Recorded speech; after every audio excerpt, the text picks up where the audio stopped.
നമസ്കാരം. ആന്ധ്രാപ്രദേശിലെ തടയെന്ന ഗ്രാമത്തിലെ ശ്രീ സിറ്റി എന്ന ബിസിനസ് ടൗൺഷിപ്പിൽ നിന്നും കാളഹസ്തി വഴി തിരുപ്പതിയിലേക്കൊരു യാത്ര ചെയ്യാൻ ഭാഗ്യമുണ്ടായി. ഏതാണ്ട് 80-90 കിലോമീറ്റർ ഉണ്ട് ഈ യാത്രയ്ക്ക്.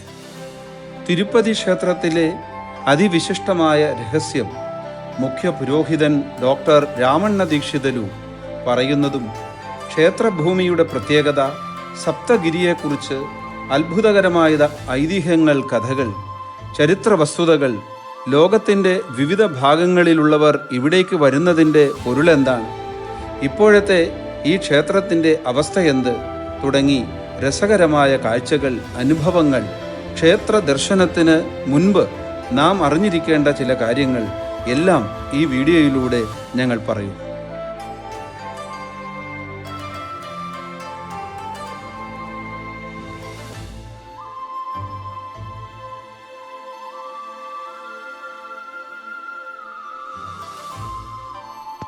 വഴിനീളെ ഒരുപാട് മനോഹരമായ കാഴ്ചകൾ ഉണ്ടായിരുന്നു.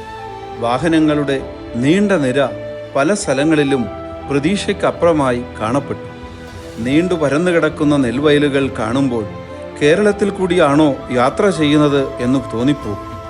ഗതകാല സ്മരണകൾ ഉണർത്തുന്ന ഒരു ദൃശ്യമാണ് വൈക്കോൽ കുണ്ടകളും ആടുമാട് കന്നാലികളും മറ്റും. പനമരങ്ങളുടെ ധാരാളിത്വം കാണുമ്പോൾ പാലക്കാടൻ ഗ്രാമങ്ങളിലൂടെ കടന്നുപോകുന്ന ഒരു ദൃശ്യഭംഗി നമ്മുടെ മനസ്സിലേക്ക് ഓടിയെത്തുന്നുണ്ടായിരുന്നു. മഴക്കാലമായിരുന്നതുകൊണ്ട് ജലസമൃദ്ധി എല്ലായിടത്തും ഉണ്ടായിരുന്നു.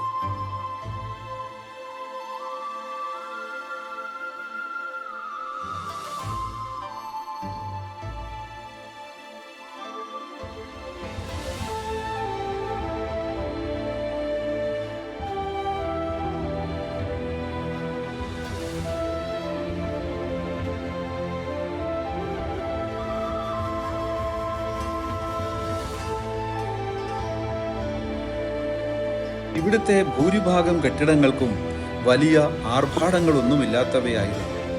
ഇടയ്ക്കിടയ്ക്ക് ആധുനികമായ കോൺക്രീറ്റ് കെട്ടിടങ്ങളും കണ്ടു. പരിപാവനമായ ശ്രീ കാളഹസ്തി ക്ഷേത്രം കഴിഞ്ഞ് മുന്നോട്ടു പോകുമ്പോൾ തിരുപ്പതി ഇന്റർനാഷണൽ എയർപോർട്ടും കാണാം.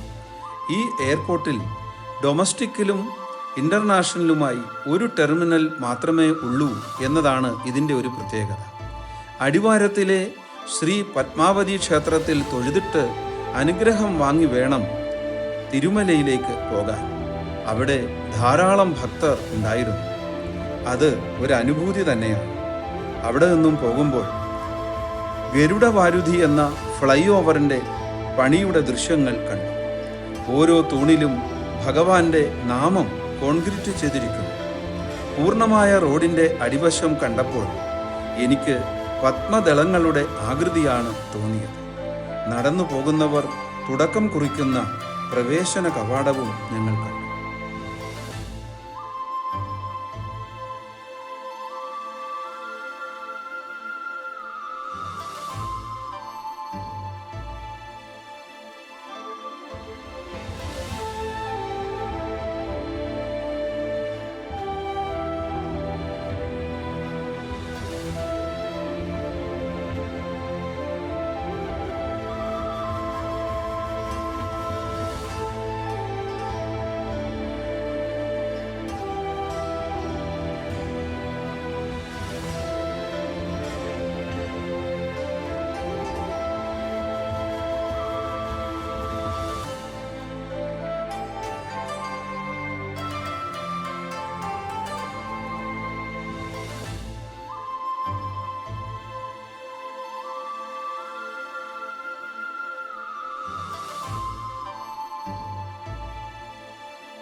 തിരുമല ചെക്ക് പോസ്റ്റിൽ വിശദമായ പരിശോധനയുണ്ടായിരുന്നു.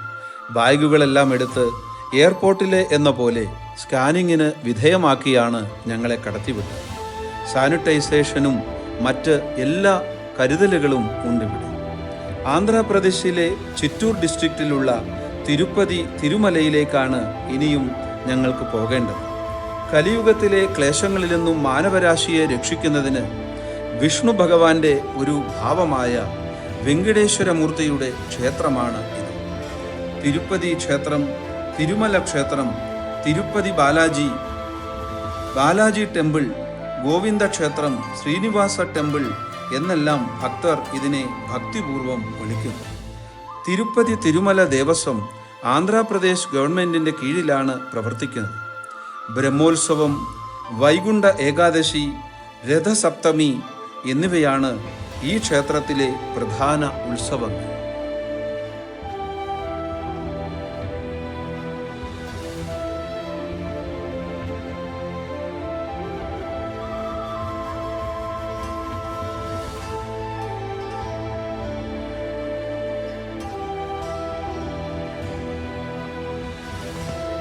ഈ പാതയെ സപ്തഗിരി എന്നും ടെമ്പിൾ ഓൺ 7 ഹിൽസ് എന്നുമെല്ലാം പറയും. ഒന്നാമത്തെ ഹിൽ വൃഷഭാദ്രി എന്നാണ്. ഇത് ഹിൽ ഓഫ് നന്ദിയാണ്. ശിവന്റെ വാഹനമാണ് നന്ദി. രണ്ടാമത്തേത് അഞ്ജനാദ്രിയാണ്. ഹിൽ ഓഫ് ഹനുമാൻ എന്നറിയപ്പെടും. മൂന്നാമത്തേത് നീലാദ്രിയാണ്. ഹിൽ ഓഫ് നീലാദേവി എന്നാണ് ഇതറിയപ്പെടുന്നത്. അടുത്തത് ഗരുഡാദ്രിയാണ്, അല്ലെങ്കിൽ ഗരുഡാചലം. ഹിൽ ഓഫ് ഗരുഡ, വിഷ്ണു ഭഗവാന്റെ വാഹനമാണ് ഗരുഡൻ. അടുത്തത് ശേഷാദ്രി, ശേഷാചലം എന്നും ഇതറിയപ്പെടാറുണ്ട്. ഹിൽ ഓഫ് ശേഷ എന്നാണ് ഇതിൻ്റെ മറ്റ് ഒരു പേര്. നാരായണദ്രി ആണ് അടുത്തത്, ഹിൽ ഓഫ് നാരായണ. ഏഴാമത്തേത് വെങ്കടാദ്രിയാണ്, ഹിൽ ഓഫ് വെങ്കടേശ്വര. ഇവിടെയാണ് ഈ ക്ഷേത്രം നിലനിൽക്കുന്നത്. ഏതാണ്ട് 26.75 ചതുരശ്ര കിലോമീറ്റർ വിസ്തൃതിയുണ്ട് മുകളിലുള്ള തിരുമല ടൗൺഷിപ്പിന്. ഗർഭഗൃഹത്തിനെ ആനന്ദവിഹായം എന്നാണ് പറയപ്പെടുന്നത്. കിഴക്കോട്ട് നോക്കി യോഗനിദ്രയിലാണ് ഭഗവാൻ നിൽക്കുന്നത്. ചുവട്ടിൽ ശ്രീദേവിയും ഭൂദേവിയും ഇരിക്കുന്നു. മഹാവിഷ്ണുവിൻ്റെ 8 സ്വയംഭൂ ക്ഷേത്രങ്ങളിൽ ഒന്നായ ഒരു ദിവ്യദേശമാണ് ഇത്. ആധുനികമായ 2 ക്യൂ കോംപ്ലക്സിലൂടെയും ആത്മീയ ഉന്മേഷം ഉളവാകുന്ന തരത്തിൽ അതിമനോഹരമായി നിർമ്മിച്ച് വളരെ വൃത്തിയായി പരിപാലിക്കുന്ന വൺ വേ സിസ്റ്റത്തിലൂടെയും ഭക്തജന തിരക്ക് ഇവിടെ നിഷ്പ്രയാസം നിയന്ത്രിക്കും. സൗജന്യ അന്നപ്രസാദ കോംപ്ലക്സും തലമുണ്ടനം ചെയ്യുന്നതിനുള്ള കെട്ടിടവും തീർത്ഥാടകർക്ക് താമസിക്കുന്നതിനും അനവധി സൈറ്റുകളും ശാസ്ത്രീയമായി നിർമ്മിച്ചിരിക്കുന്നത് ക്ഷേത്ര നഗരിയുടെ ഭംഗി വർദ്ധിപ്പിക്കും.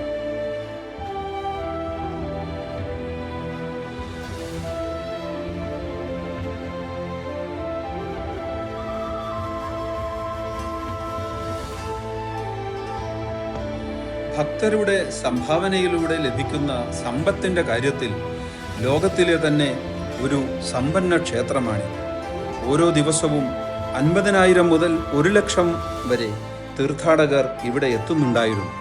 പ്രതിവർഷം 30 മുതൽ 40 ദശലക്ഷം വരെയാണ് ഇവിടുത്തെ തിരക്ക്. എങ്കിലും വൃത്തിയുടെയും വെടിപ്പിൻ്റെയും കാര്യത്തിൽ നമ്പർ 1 ആണ് ഇവിടെ. ഉത്സവ സമയങ്ങളിൽ പ്രതിദിനം 5 ലക്ഷം വരെ തിരക്ക് ഇവിടെ അനുഭവപ്പെടാറുണ്ട്. വിജയവാഡയിൽ നിന്നും ഏതാണ്ട് 435 കിലോമീറ്ററും ഹൈദരാബാദിൽ നിന്ന് 571.9 കിലോമീറ്ററും ചെന്നൈ പട്ടണത്തിൽ നിന്ന് 138 കിലോമീറ്ററും ബാംഗ്ലൂരിൽ നിന്ന് 291 കിലോമീറ്ററും എന്നാൽ വിശാഖപട്ടണത്തിൽ നിന്നും 781.2 കിലോമീറ്ററുമാണ് ഇവിടേക്കുള്ള ദൂരം.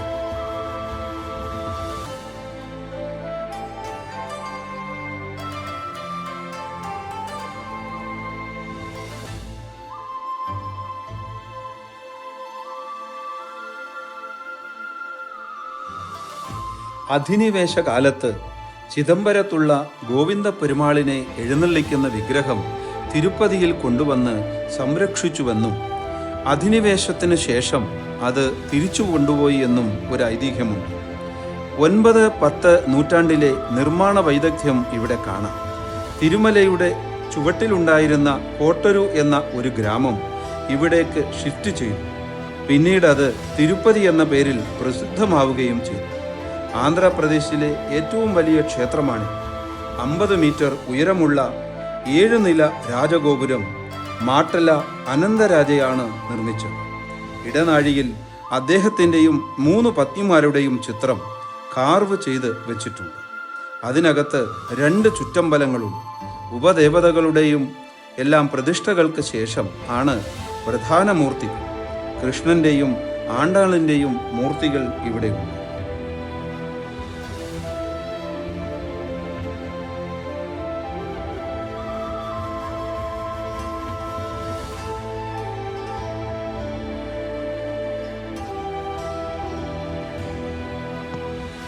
ഭഗവാന്റെ ഉണർത്തുപാട്ടാണ് ശ്രീ വെങ്കടേശ്വര സുപ്രഭാതം. 13-ാം നൂറ്റാണ്ടിൽ പൃഥ്വിവാദി ഭയങ്കരം അണ്ണാ നാഗരാചാര്യയാണ് ഇത് രചിച്ചത്. സുപ്രഭാതം 29 ശ്ലോകം, സ്തോത്രം 11, പ്രപതി 14, മംഗളാസനം 16 ശ്ലോകങ്ങൾ. ഇങ്ങനെ 4 ഭാഗങ്ങളുള്ള 70 ശ്ലോകങ്ങൾ ഈ വെങ്കടേശ്വര സുപ്രഭാതത്തിലുണ്ട്.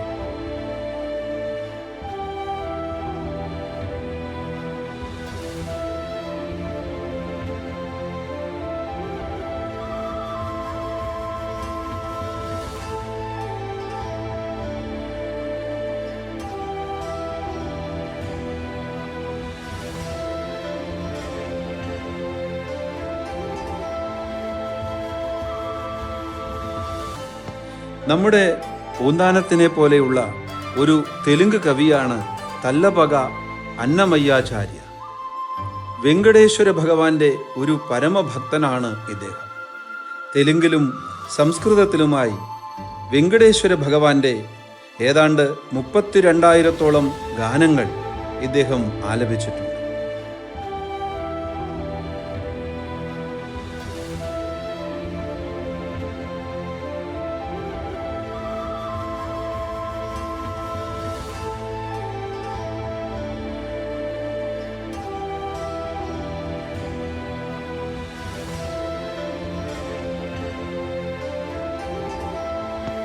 ഭഗവാൻ കണ്ണടച്ചിരിക്കുന്നതിന് കാരണം ഭഗവാന്റെ നോട്ടത്തിൻ്റെ തീവ്രത നമ്മൾ സാധാരണക്കാർക്ക് താങ്ങാൻ പറ്റില്ലാത്തതുകൊണ്ടാണ് എന്ന് പറയും.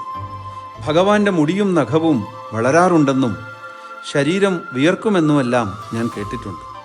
അത് ഭഗവാനെ വെറുമൊരു മനുഷ്യനായി കാണുന്നത് കൊണ്ടാണ് എന്ന് ക്ഷേത്ര പുരോഹിതനായ ഒരു പണ്ഡിതൻ പറയുന്നു. ഭഗവാൻ 14 ലോകങ്ങളിലും നിറഞ്ഞിരിക്കുന്ന മഹാചൈതന്യമാണ്. അമ്പലത്തിലേക്ക് വേണ്ട പൂക്കളും വെണ്ണയും പാലുമെല്ലാം 22 കിലോമീറ്റർ അകലെയുള്ള ഒരു ഗ്രാമത്തിൽ നിന്നുമാണ് വരുന്നത് എന്ന് ഞാൻ കേട്ടിരിക്കുന്നു. അവർ വിഷ്ണു സഹസ്രനാമം ജപിച്ചുകൊണ്ടാണ് ഭഗവാന് വേണ്ട പൂക്കൾ പറിക്കുന്നത്. ഇതിൻ്റെ വീഡിയോ യൂട്യൂബിൽ ഞാൻ കണ്ടിട്ടുണ്ട്.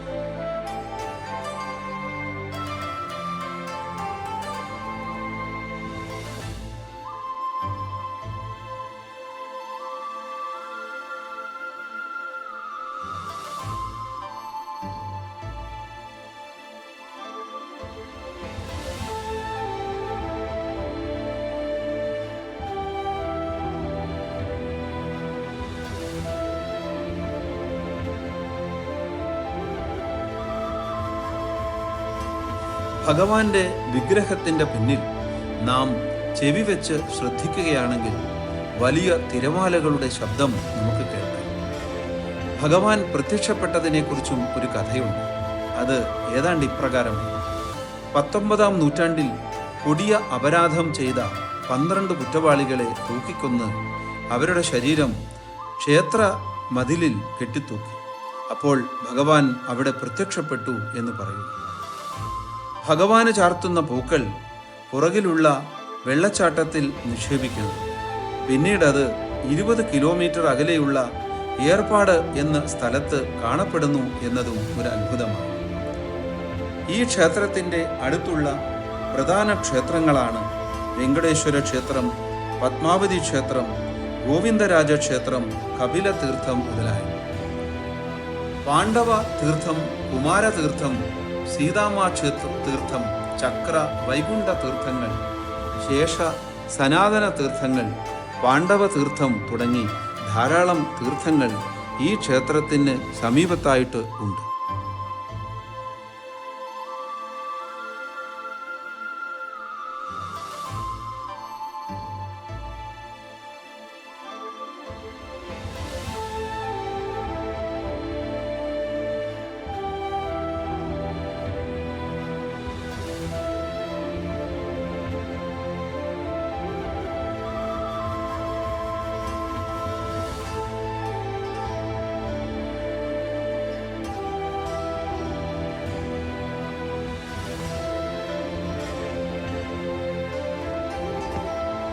തിരുപ്പതി അമ്പലത്തെക്കുറിച്ചുള്ള അത്ഭുതകരമായ ഒരു രഹസ്യമുണ്ട്.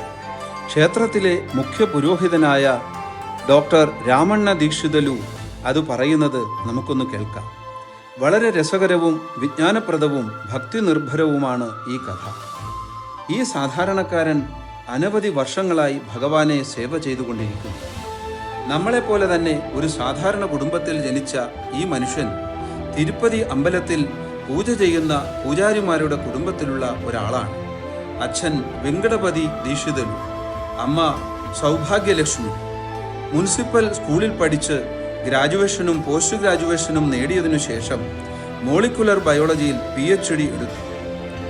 അന്ന് തിരുപ്പതിയിൽ ഇന്ന് കാണുന്ന യാതൊരു പ്രൗഢിയുമില്ല. 2 മൂവി തിയേറ്റർ, 2 കാർ, 4 സ്കൂട്ടർ എന്നിവയാണ് അവിടെ അന്നുണ്ടായിരുന്നത്. അന്ന് ശ്രീ രാമണ്ണ ദീക്ഷിതർക്ക് തെക്കൻ കാലിഫോർണിയയിൽ നിന്നും ഒരു നല്ല ജോലിക്കുള്ള ഓഫർ വന്നു. പക്ഷേ ഒരു പ്രശ്നം, കടൽ കടന്ന് അവിടെ പോയി വരുന്നവർക്ക് പിന്നെ അമ്പലത്തിൽ പൂജാരിയാവാൻ സാധിക്കില്ല. അതുകൊണ്ട് തന്നെ ഭഗവാനോടുള്ള ഭക്തി കൊണ്ട് രാമണ്ണ ആ ജോലി വേണ്ടെന്ന് വെച്ചു. ആഗമശാസ്ത്രപ്രകാരമുള്ള വൈദിക ഗവേഷണങ്ങളും തൻ്റെ തന്നെ നിരീക്ഷണങ്ങളും ശാസ്ത്ര നിരീക്ഷണങ്ങളും അദ്ദേഹം തുടർന്നുകൊണ്ടിരുന്നു. ധ്യാനമിരിക്കുമ്പോൾ അദ്ദേഹത്തിന് പല പ്രശ്നങ്ങൾക്കും ഉത്തരം തനിയെ ലഭിച്ചുകൊണ്ടിരുന്നു. രാമണ്ണ 1967 ആദ്യമായി ഗർഭഗൃഹത്തിലെ മൂർത്തിയെ ഒന്ന് തൊടുന്നത്. പിന്നീട് പാദസേവ ചെയ്തുകൊണ്ടിരിക്കുമ്പോൾ ആകാശം മുട്ടെ ഒരു ചൈതന്യം ദർശിച്ച് രാമണ്ണ ഭയന്ന് വിവശനായിപ്പോയി. 1974 അദ്ദേഹത്തിന് പൂർണ്ണ സമയവും ക്ഷേത്രത്തിൽ പൂജാരിയായി സേവ ചെയ്തുകൊണ്ടിരിക്കാനുള്ള അവസരം ഉണ്ടായി.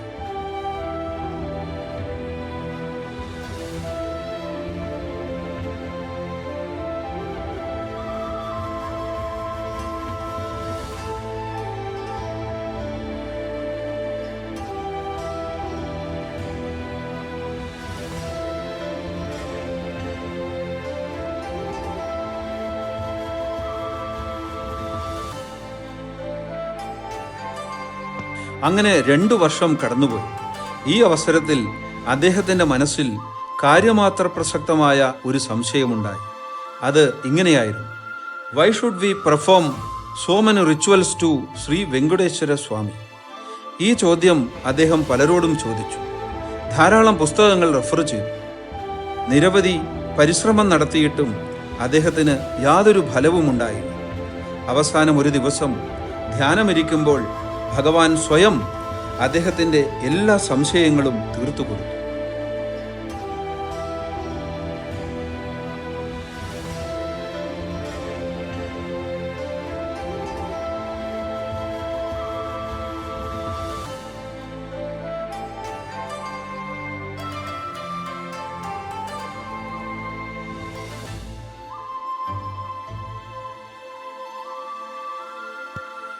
ഭഗവാനെ നിത്യേന 3 ഭാവത്തിൽ നമുക്ക് ദർശിക്കാൻ സാധിക്കും.